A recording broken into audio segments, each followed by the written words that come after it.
বন্ধুরা, good morning. এই যে দেখো, কত ছোট পেঁপে গাছে ফুল ধরেছে। তো বুঝতে পারতেছি না এটা মানে পুরুষ না মহিলা। এটার একদম এই যে দেখো, ওই যে পেঁপে, এটার পেঁপেগুলো মনে হচ্ছে লম্বা লম্বা হবে। তো এটা কি করা যায় বলো তো? এটার মাথাটা ছিঁড়ে নিব, মানে ভেঙে দিব। ভেঙলে কি গুলগুল হবে জানি না, তোমরা একটু কমেন্ট করে বলো তো। এরকম লম্বা লম্বা হয়। দেখো, রান্না বসিয়ে দিয়েছি। এটার মধ্যে ডিম, মেয়েদের জন্য রান্না করব ডিম, আর এখানে আলু।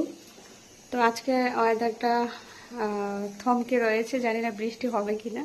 হঠাৎ করে এখন তো বৃষ্টি চলে আসে।